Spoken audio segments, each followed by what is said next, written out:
So, welcome to the third session of managerial economics. We are on the first module of managerial economics, which deals with the introduction and fundamentals to the managerial economics. So, if you remember in the last class, we just started our discussion about the marginal analysis. So, in today's class, we'll talk about the marginal and incremental analysis first. Then we talked about a model of any typical economy, how it works, what are the different sectors, how the flows works between two different sectors, and then we'll focus on the basic tools of economic analysis and optimization techniques.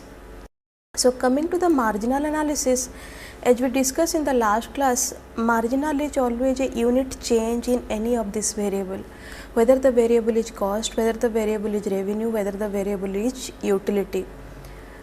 Whenever there is a change in the output, what is the corresponding change in the cost, what is the corresponding change in the revenue, or what is the corresponding change in the utility. That is the marginal cost, marginal revenue and marginal utility. So, marginal cost is the change in the total cost because there is a change in the output.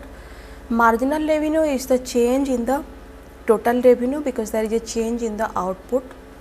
Output leads to revenue, and marginal utility is the change in the utility because the consumer consume one more unit of the output or one more unit of the product. So, marginal cost or marginal revenue or marginal utility is the total cost, utility, revenue of the last unit of output. Whatever the total cost, whatever the total utility, or whatever the total revenue of the last unit of output, that is the marginal cost, marginal revenue and marginal utility of the corresponding unit. So, if you need to identify what is the marginal cost of n unit, then it is the total cost of n unit minus total cost of n minus 1 minute, where n is the number of unit of output. So, this marginal cost of n unit is nothing but the total cost whatever comes in the last unit of the output. So, we know that profit is the difference between the revenue and the cost.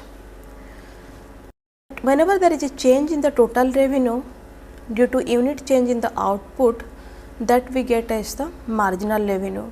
So, mathematically we can find this by taking the first order derivative of total revenue function with respect to Q, that is output, and geometrically this is the slope of the total revenue curve.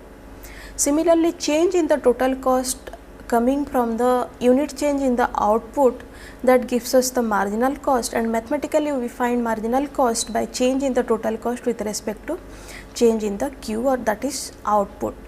So, similarly geometrically the slope of the total cost curves gives us the marginal cost curve.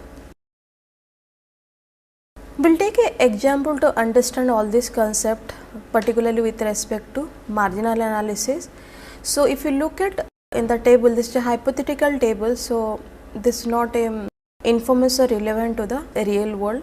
So, there are 6 units of output, 1, 2, 3, 4, 5, 6.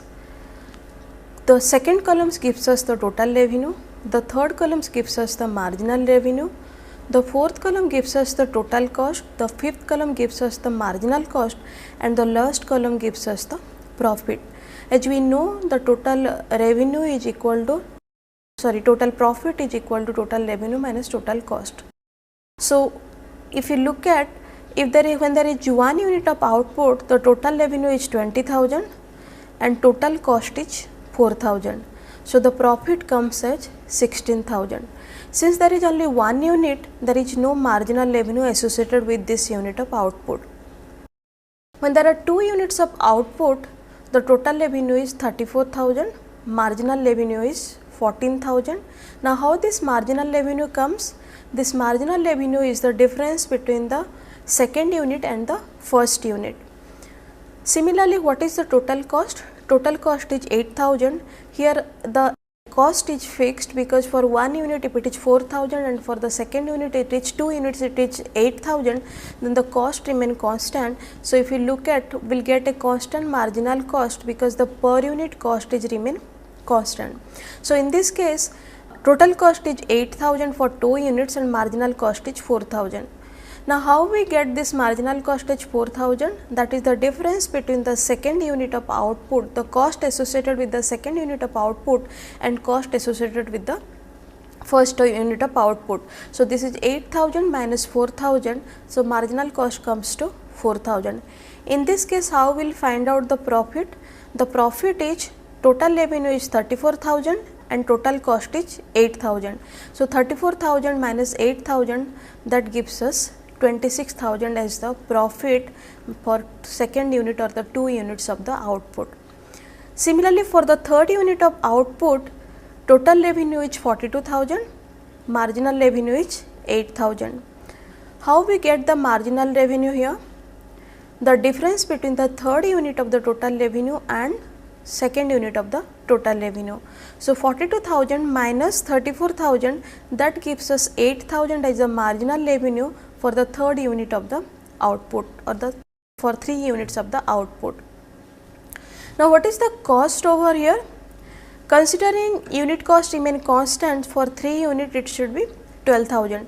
So if it is for 1 unit it is 4,000, for the third unit it is 12,000, where there are 3 units of output.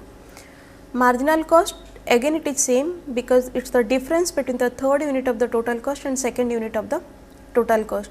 So 12,000 minus 8,000, that gives us 4,000. Now what is the profit over here? Total revenue minus total cost, so that comes to 30,000, that is 42,000 minus 12,000, that is 30,000 as the desired activity level. I will talk about the desired activity level bit later once we understand the table. Now for the fourth unit, total revenue is 46,000. How we will find out what is the marginal revenue associated with the fourth unit? That is the difference between the total revenue of fourth unit and the third unit. So total revenue of fourth unit is 46,000, total revenue of third unit is 42,000. So 46,000 minus 42,000, that gives us 4,000, which is the marginal revenue associated with the fourth unit of output. Total cost is 16,000, for 1 unit is 4,000. Considering this as a fixed cost, for the fourth unit this is 16,000. Marginal cost 4,000, the difference between the cost associated with the fourth unit and the third unit. So marginal cost is 4,000, marginal revenue is 4,000. Coming to fifth unit, total revenue is 42,000, total cost is 20,000. For fifth unit, for 1 unit is 4,000, so 5 units the total cost is 20,000.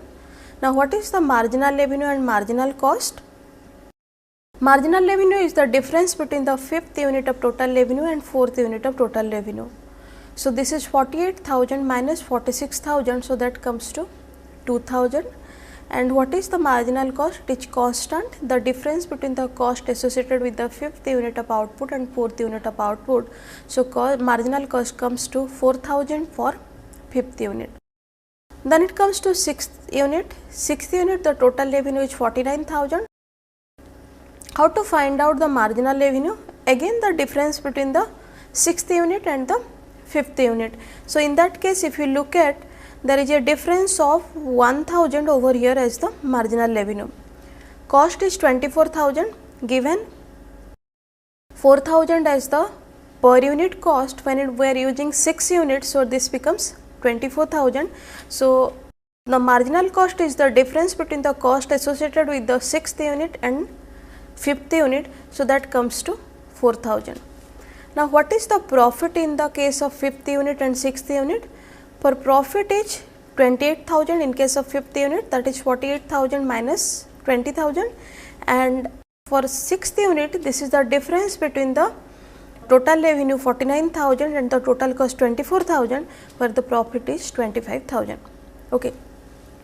So this is a hypothetical scenario where we are getting whatever the number of unit of output, we are getting total revenue, we are getting total cost, we are getting marginal revenue, we are getting marginal cost.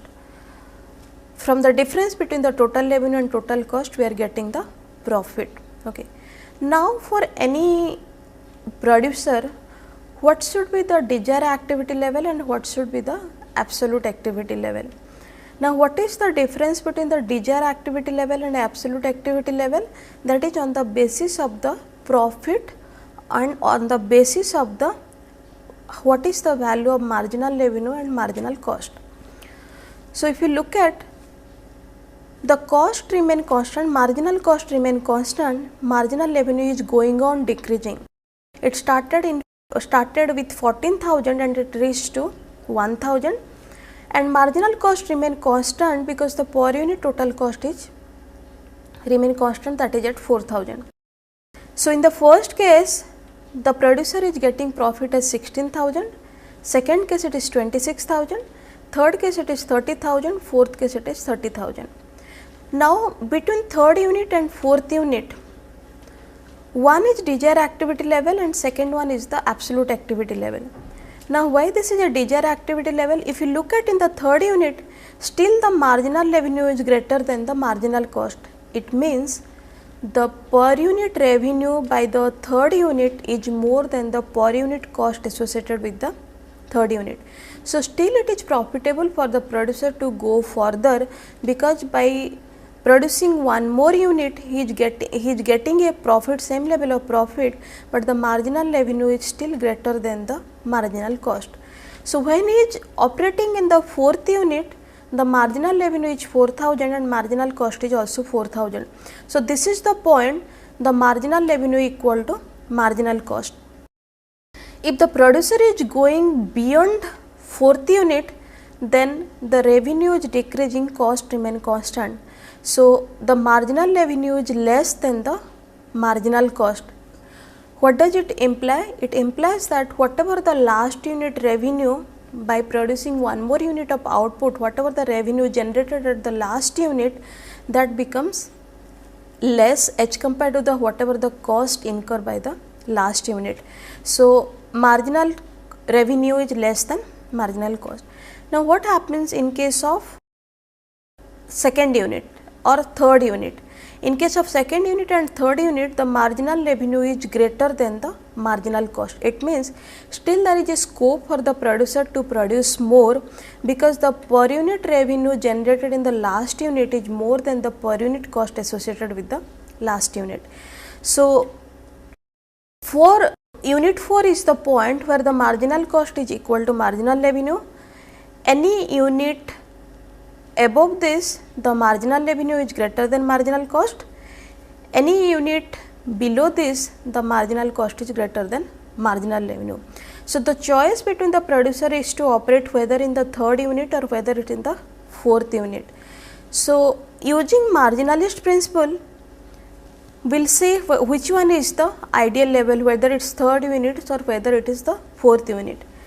So to maximize the profit, output should be increased up to the point where marginal revenue is equal to marginal cost. So if you are going by this policy or this rule, this marginal revenue equal to marginal cost, that is at the fourth unit, where the marginal revenue is equal to 4,000 and the marginal cost is equal to 4,000. So at this point marginal revenue is equal to marginal cost. So even if the profit remains same between unit 3 and unit 4, the revenue is more in case of fourth unit. And going by the marginalist principle, we have to maximize the profit, the output should be increased up to the point where marginal revenue is equal to marginal cost. So in this case, fourth unit is that level of output what the producer should produce to maximize the profit. So one possibility when marginal revenue is equal to marginal cost. There are two other possibilities where we are getting that at some point or at any level of output, either marginal revenue is greater than marginal cost and the marginal cost is greater than the marginal revenue. Now we will check when we are encountering the position or we are encountering the possibility where marginal revenue is greater than MC and when the marginal revenue is less than MC. What does it imply when marginal revenue is greater than MC? It means the last unit of output increase revenue more than the increase cost.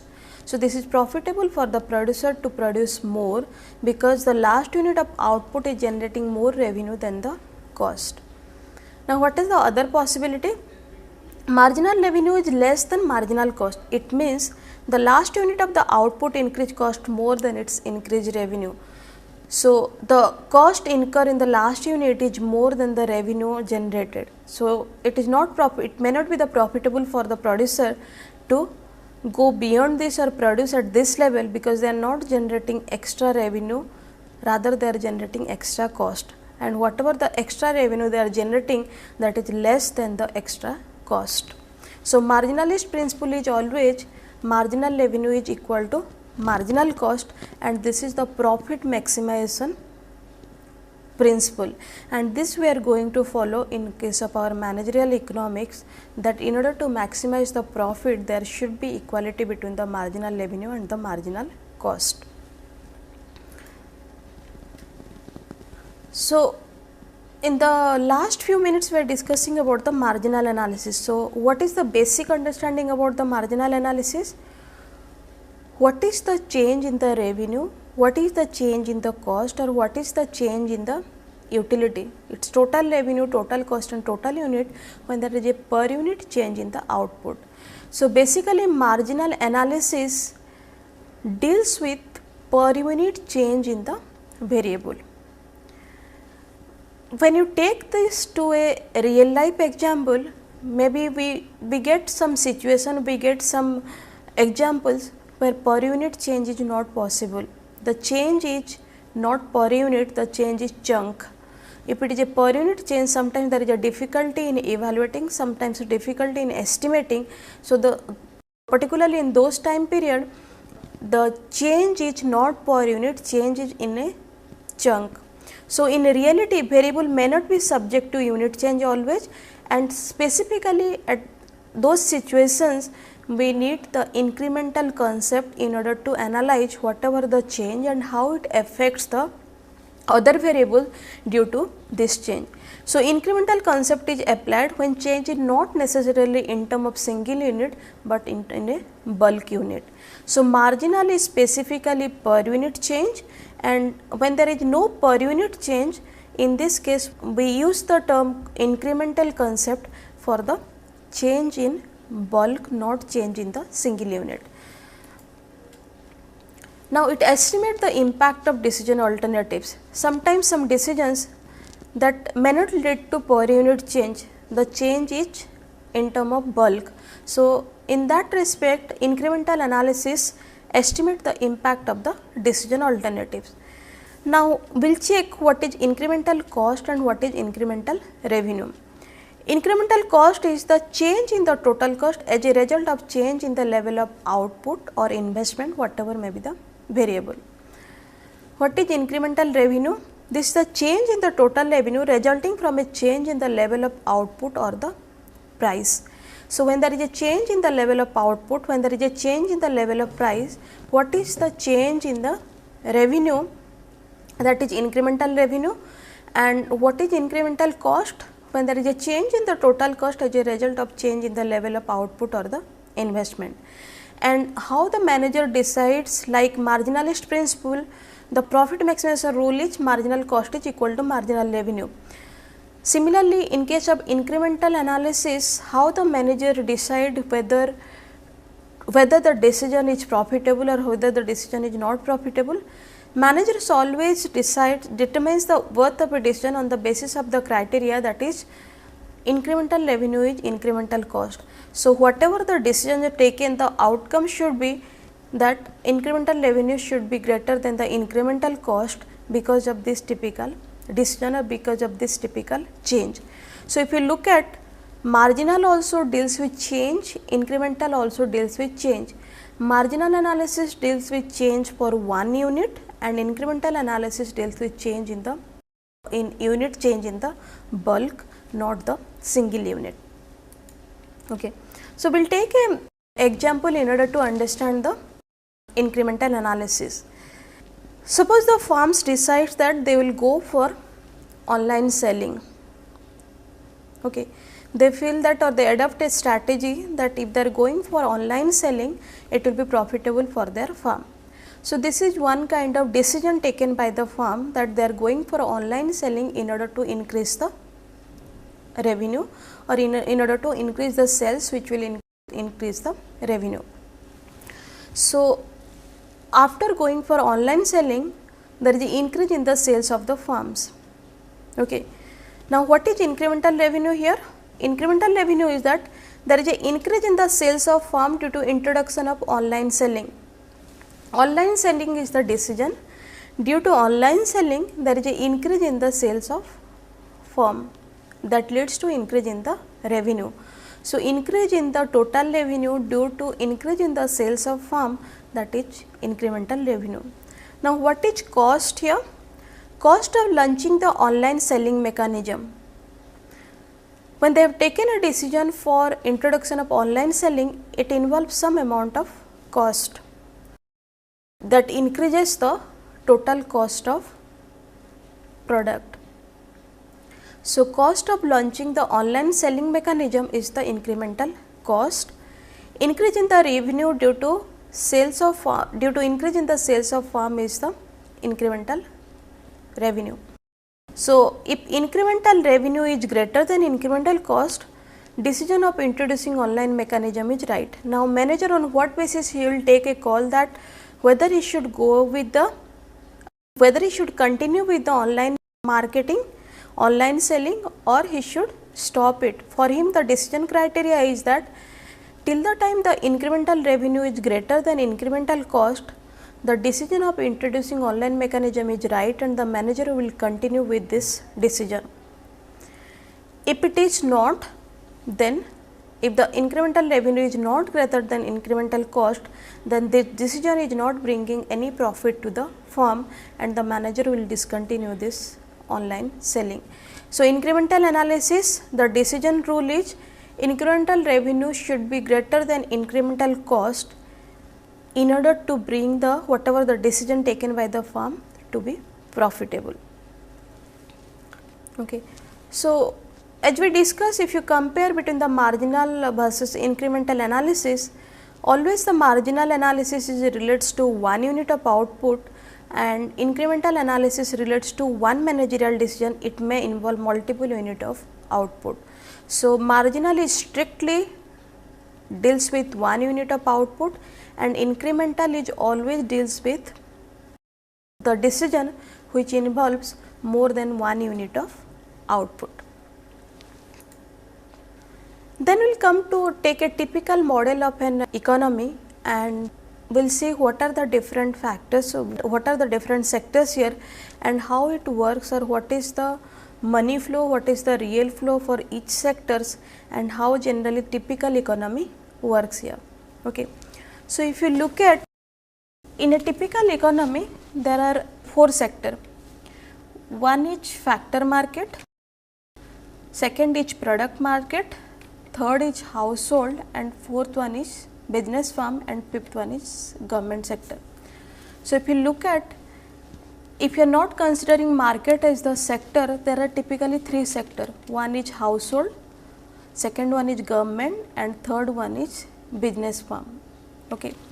So household sector is basically deals with providing manpower to the business firm and in return of that they get a goods and services produced by the firm what they purchase.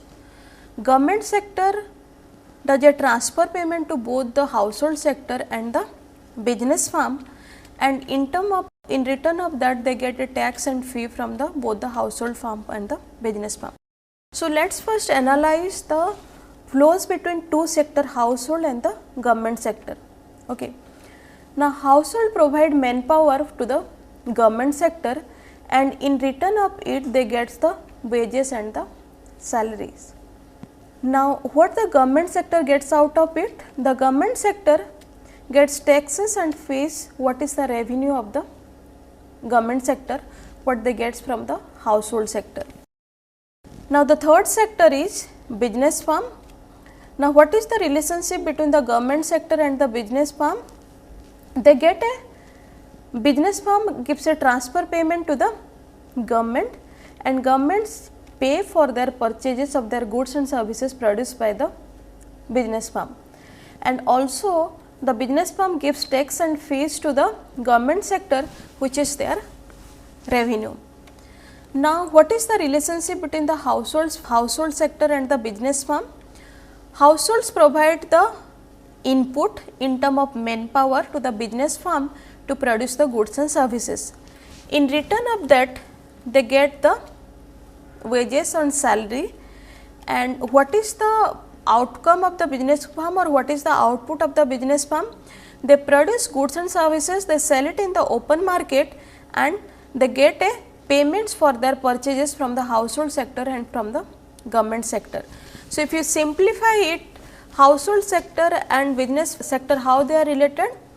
If you are considering it is a two economy, there is only household sector and the business sector. In case of household sector, they provide the manpower to produce goods and services by the business sector.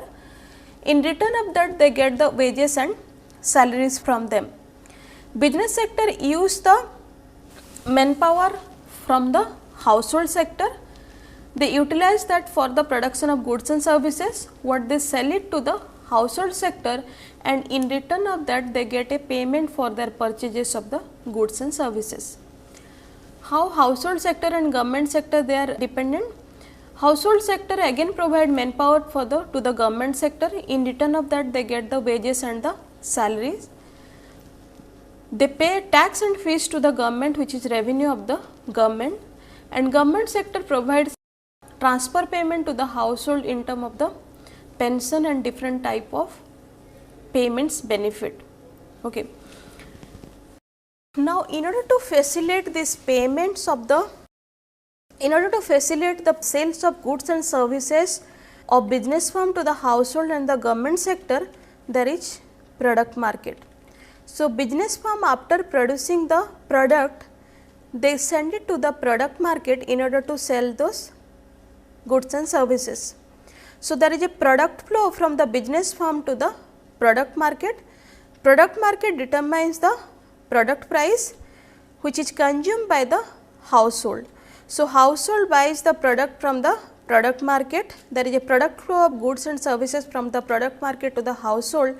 In term of that, household gives the payment to the product market, which goes finally to the business firm who are the producer of the goods and services. Now, in order to facilitate the input market, like in order to produce the product, the business firm needs certain factor of production or certain inputs that he gets through the factor market rather than getting directly from the household.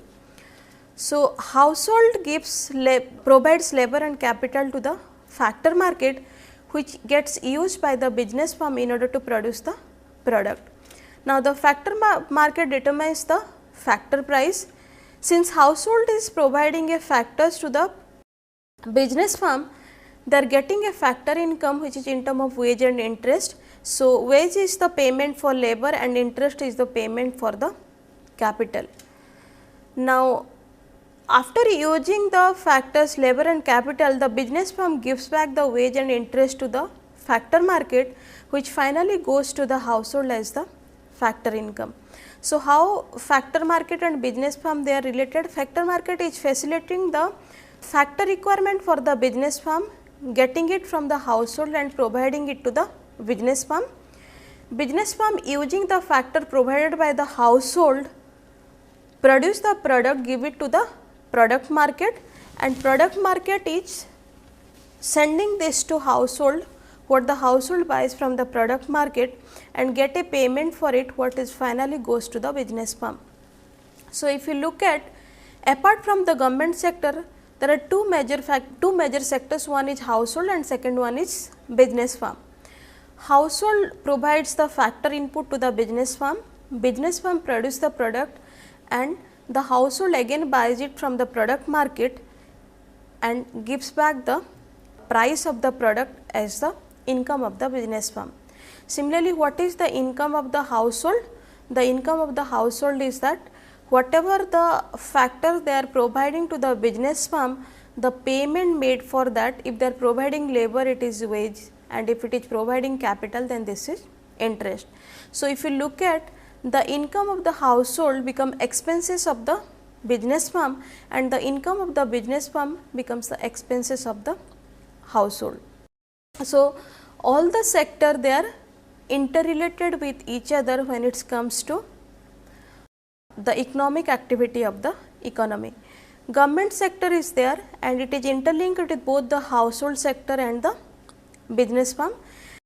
They provide transfer payment to household sector, get the transfer payment from the business firm. They do the purchases from the business firm and make a payment for it. They take the help of the manpower to operate the government sector, and in term of that they pays the wages and salaries to the household. And what is the revenue of the government sector? Whatever the tax and fees they get from the household sector and the business firm, that becomes the income of the government sector. So, basically there are three sector, one is household sector, second one is the business firm sector, and third one is the government sector, and all the three firms are related with each other. There are two market, one is factor market, it deals with sales and purchase of the input, and the second market is product market, it deals with sales and purchase of the goods and services. So, business firm sell their product through the product market and get their factors through the factor market. Household sell their factors through the factor market and buy their product from the product market. Now, there are two kind of flows here. One is real flows, that is the real transfer of goods and services from product market to household, and the real transfer of labor and capital from as a factor flow from the factor market to business firm. And second kind of flows is money flows. It is the income, the real transfer of income from factor market to household in term of factor income, and real transfer of income from product market to business firm, that is for the from the payment of the product that is made by the household sector. So, there is a interlinkages between all these three sectors, and there are two markets which facilitates the transaction, one is factor market and second one is product market. Okay. So, whatever we discussed in the last class and this marginal analysis, few opportunity cost, few other concept, and this marginal and incremental analysis, these are the session references. And then we will move to our next topic, that is basic tools of economic analysis and optimization technique. Okay. Now, what is the learning objectives or session outlines of this topic? We will first look at what is the functional relationship between the economic variables. Then we will discuss some important economic function. Then we will see slope and its use in the economic analysis, derivative of various function, optimization technique, and finally how we do a optimization with a constraint. Okay. So, coming to the relationship between the economic variable, now what we consider as an economic variable? Any economic quantity, value or rate that varies on its own or due to change in its determinant is an economic variable.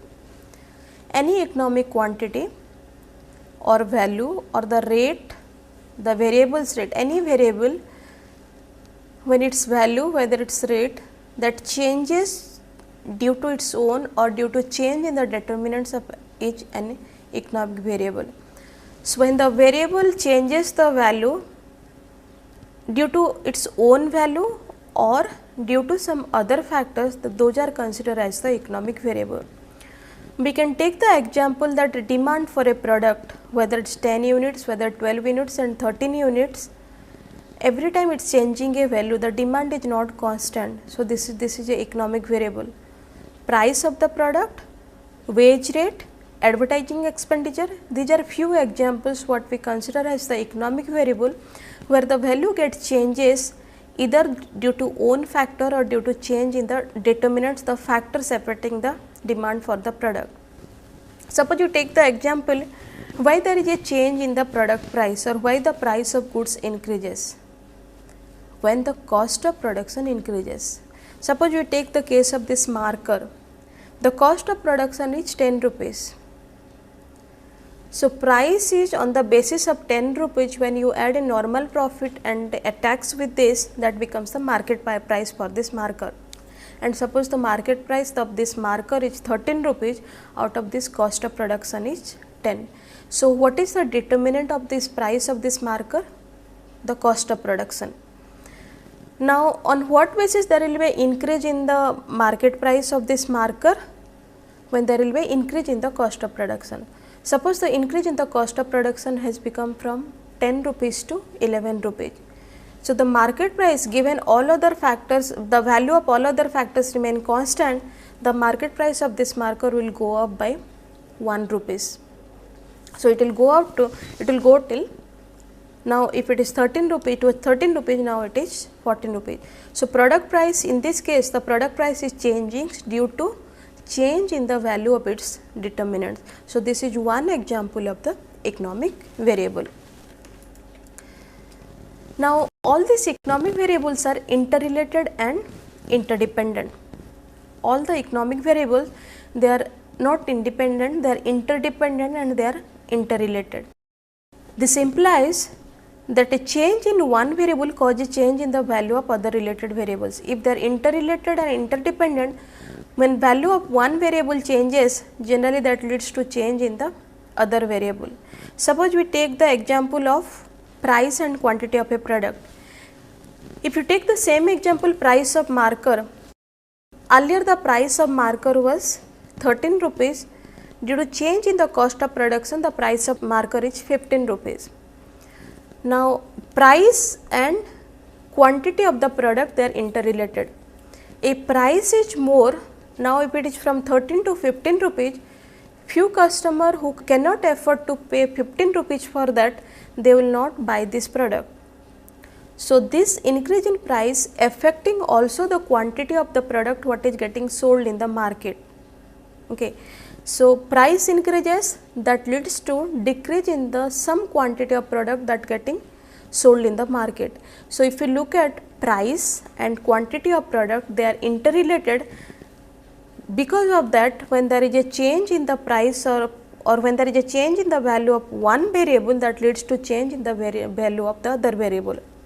In this case, typically the price and price of marker gets changed, that leads to change in the quantity of the products getting sold in the market.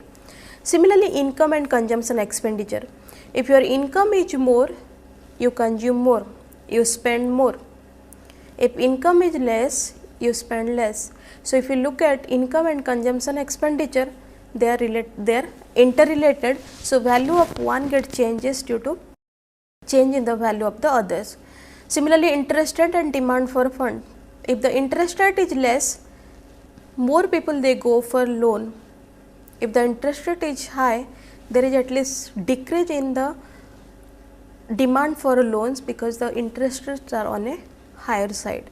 So, economic variables are interrelated, they are interdependent. When there is a change in the value of one variable, that leads to change in the value of the other variables, because both of them they are interdependent and interrelated. Now, what are the kinds of economic variable? Variable are classified on the basis of economic variable. So, the first category is dependent and independent variable. The value of this variable depends on the value of other variable in case of dependent variable, and independent variable, the value of this variable changes on their own or due to some exogenous factor. So, dependent variable is one where the value of this variable is always dependent on the value of the other variable, and independent value is the value of this variable changes due to their own or maybe some exogenous factor, but not due to change in some other variable.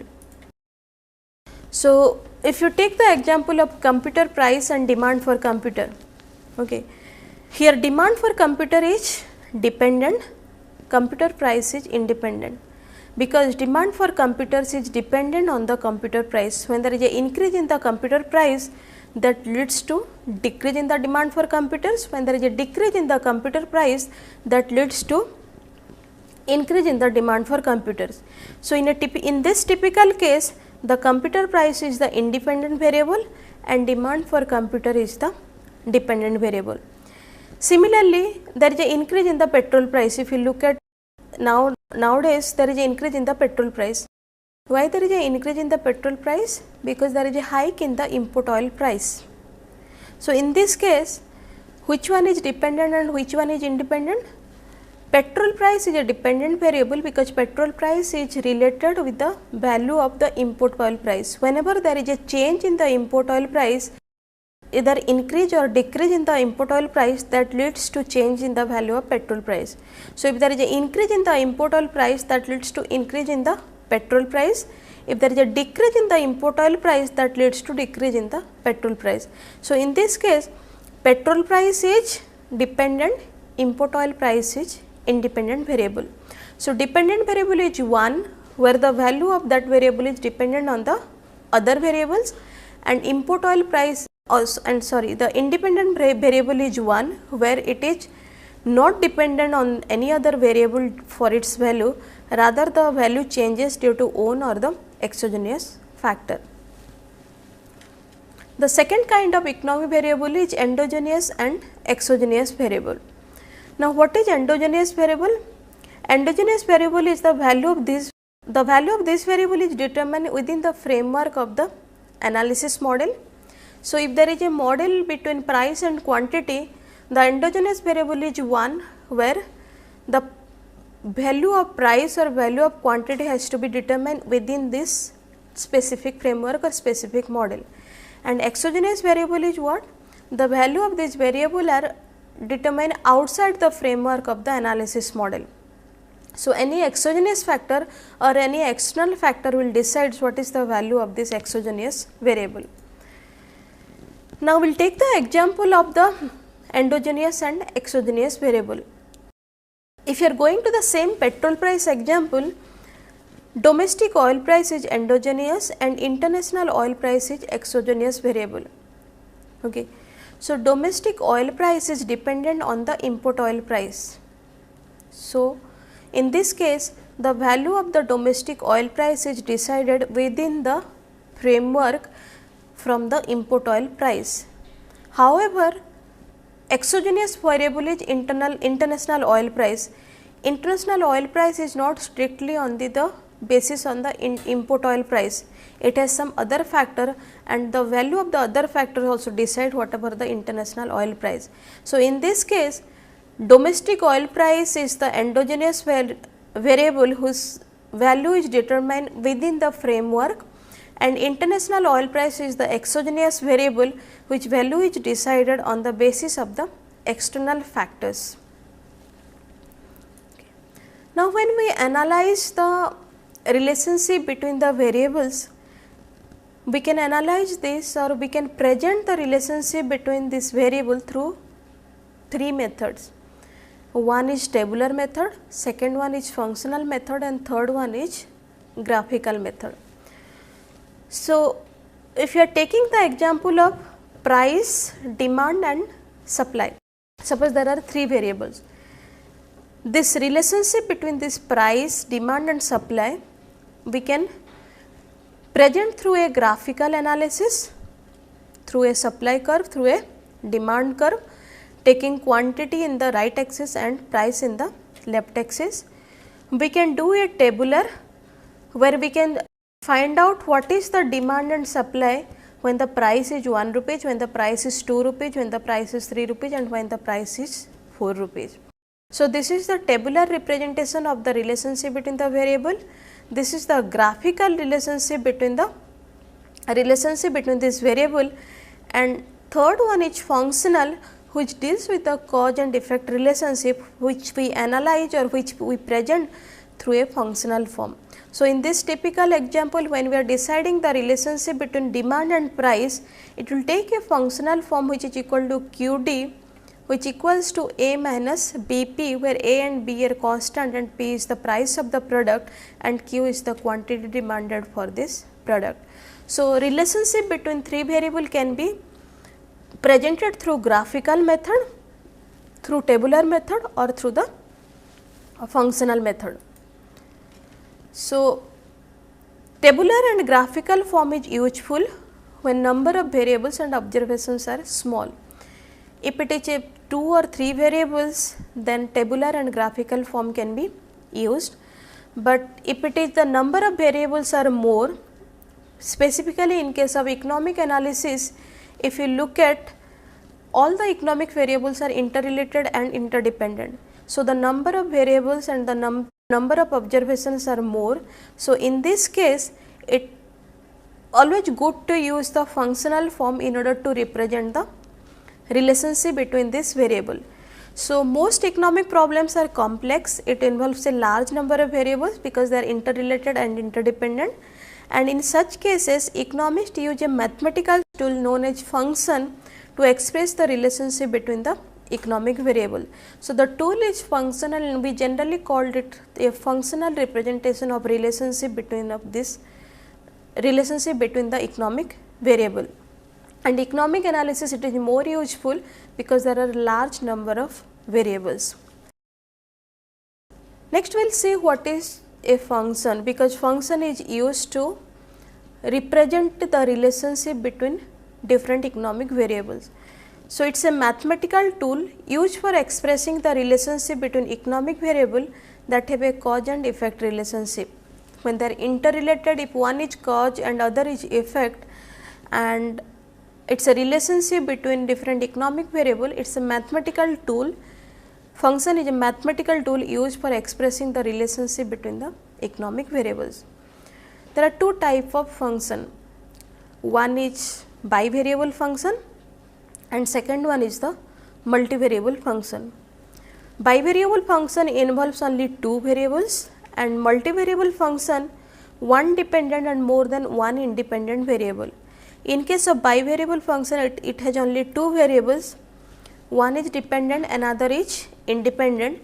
In case of multivariable function there is only one dependent and more than one independent variables. Okay. Now, we will take an example to understand this bivariate function and multivariate function. If the value of variable x depends on value of variable y, then the relationship between two is y is a function of x, where y is the dependent variable and x is the independent variable.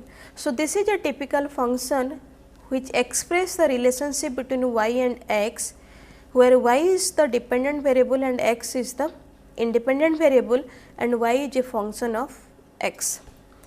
Now, taking the example of a demand function, if you consider P is the price of the product and dP is the demand for the product, the demand for the product is always dependent on the price for the product. So, in case of a bivariate demand function, when we are taking that there is only one dependent variable and one independent variable, in this case we use this function dP is a function of P and this is a bivariate demand function where the demand for the product is dependent only on price.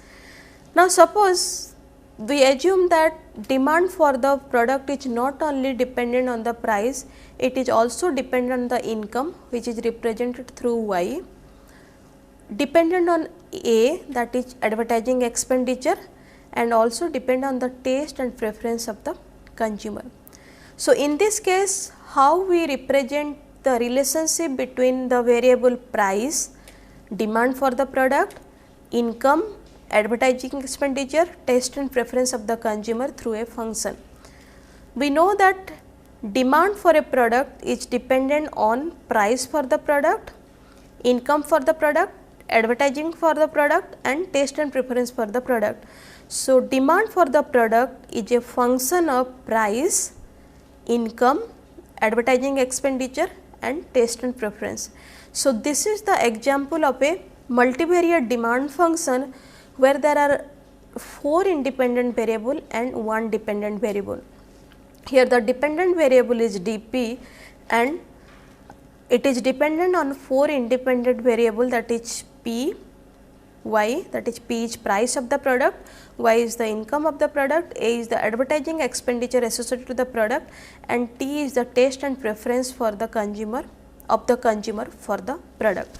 So, there are two types of function, one is bivariate, another is multivariate. Bivariate essentially deals with 2 variables and multivariate deals with 1 dependent variables and number of independent variables. Now, how do we specify a function? On the basis of the nature of the relationship, how both of them are related, whether they are positively related, whether they are negatively related, and second is on the basis of the quantitative measure of the relationship or the degree of relationship. If they are positive, they are negative, up to what extent, what is the, how we can quantify the degree of relationship, that is on that basis we can specify a function. Generally we use a regression technique for specification and quantification. Now look at this example. Suppose we take a demand function which is 500 minus 5p. Okay. What are the different implications of this demand function, or how we can analyze this demand function? When the price is 0, demand is equal to 500 units, because the intercept value is 500. So, the first implication is at 0 price demand is equal to 500 units. There is a negative 5p. So, negative shows there is an inverse relationship between the price and demand. This is the nature of relationship between price and demand is inverse, and the value 5 implies that for each 1 rupees change in the price, demand change by 5 units. So, 1 rupee change in the price leads to 5 unit change in the demand. So, this is the degree of relationship between the price and quantity demanded. So, at 0 price demand is equal to 500 units. So, when you get the product at free, the price is, the demand is 500 units. What is the significance of this minus? That shows the nature of relationship between two variables, and the nature of relationship is inverse. There is a inverse relationship between the price and the demand, and 5 implies that for each 1 rupees change in the price, demand change by 5 units. So, if you look at, there is a 5 time change in the, if you are quantity demanded, when there is a 1 time change in the price. This is the quantification of the relationship or the degree of the relationship. Okay. Now, what is the general form of a demand function? The general form of a demand function is Qx is equal to A minus Ppx, where Qx is the quantity of x, P is the price of x, and A and B are the constant.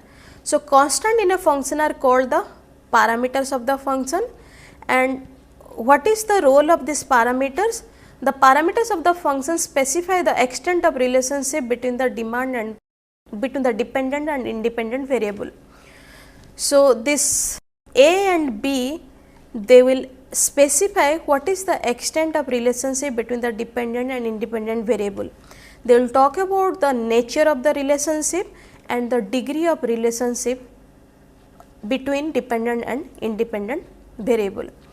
So, in taking this demand function Qx is equal to A minus Bpx, here constant A gives the limit of Qx when Px is equal to 0, and B is the coefficient of variable Px, which measures the change in the Qx as a result of change in the Px. So, this is basically the change in the Qx, which is equal to minus B, and the change in the Px. So, in the previous example, if you remember, D was equal to 500 minus 5p. So, 500 was the value of A, which gives the limit of Qx when Px is equal to 0.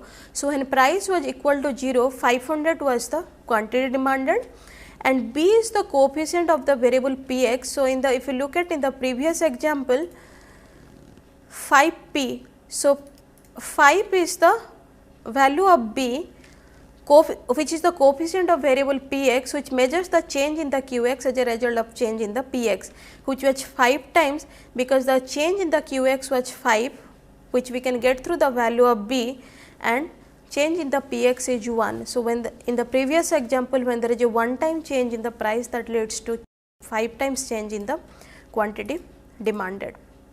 So, there are few other functions like demand function and other thing like production function, cost function, that we will discuss in the next session. And for this specific part like basic optimization technique and basic economic analysis, we have followed this managerial economics D. N. Dwivedi of 7th edition. Okay. Thank you.